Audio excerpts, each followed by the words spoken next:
بسم اللہ الرحمن الرحیم۔ السلام علیکم۔ میں آپ کے سامنے قرآن کی سورہ نمبر 7 اعراف کی آیت 42 تلاوت کرنے لگا ہوں۔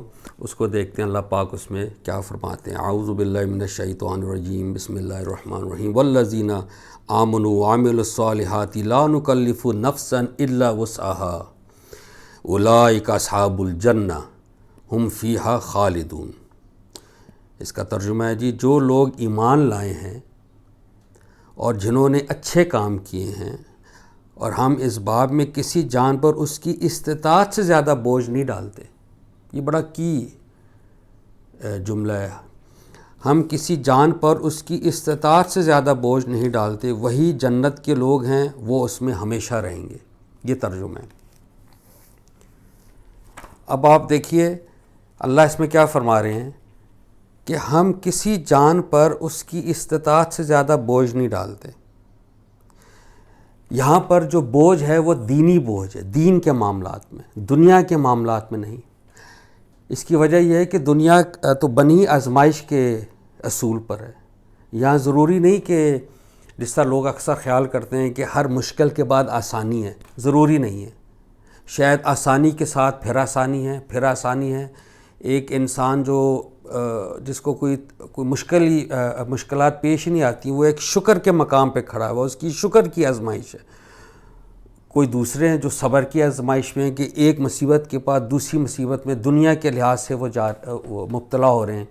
اس کی بڑی سادہ مثال ہے کہ اگر ایک ماں ہے، اس کا ایک جوان بیٹا اس کی نظروں کے سامنے قتل ہو جائے تو ہم اس ماں کو کیا کہیں گے کہ اللہ نے کہا ہے کہ کسی جان پر وہ اس کی استطاعت سے زیادہ بوجھ نہیں ڈالتا؟ اس کے لیے تو وہی قیامت ہے۔ یہ صرف دینی معاملات میں، دنیاوی معاملات میں نہیں۔ اس لیے اللہ پاک، آپ دیکھیں آگے کیا فرماتے ہیں اللہ، ہم کسی جان پر اس کی استطاعت سے زیادہ بوجھ نہیں ڈالتے، وہی جنت کے لوگ ہیں اور وہ اس میں ہمیشہ رہیں گے۔ اس سے یہ ہمیں سبق ملتا ہے کہ جو انوائرمنٹ ہے، جس انوائرمنٹ میں جو شخص پیدا کیا گیا ہے، جس انوائرمنٹ میں اس کا ماحول کا امتحان لیا جائے گا۔ جتنا اس کا ماحول اس کو ملا، اس ماحول میں وہ کیسا رہا، کیا وہ اسی ماحول میں اللہ کی حق کی تلاش کے لیے وہ گھومتا رہا یا نہیں گھومتا رہا، جیسا اس کو ماحول ملا۔ یہ بڑی کروشل آیت ہے۔ اللہ بہت فیئر ہے۔ ہم کیا کرتے ہیں، ہم اپنے ماحول سے دوسرے مذہب کے لوگوں کو جانچتے ہیں، صرف اس لیے کہ ہم مسلمان ہیں۔ ہم کہتے ہیں جی اگلا بھی مسلمان ہو۔ یہ ایسے ہی ہے جیسے جو غیر مسلم ہے وہ کہے کہ جی جنت میں جانے کے لیے آپ کو ہمارا مذہب اختیار کرنا ہے۔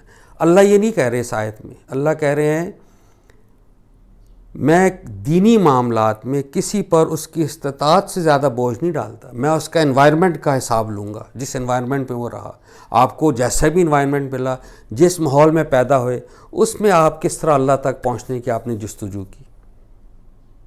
یہ اللہ ہے جو اللہ فیئر اللہ ہے، فیئر، بالکل صحیح قائم بالکل ٹھیک انصاف پہ کھڑا ہوا اللہ، یہ اس کی بات ہے۔ انوائرمنٹ کا، ہمارے ماحول کے حساب سے حساب اللہ لے گا۔ اور اللہ کہتے ہیں میں ان کو جنت میں ڈالوں گا، سب کو، فیہا خالد، جس میں وہ ہمیشہ رہیں گے۔ بہت شکریہ۔ السلام علیکم۔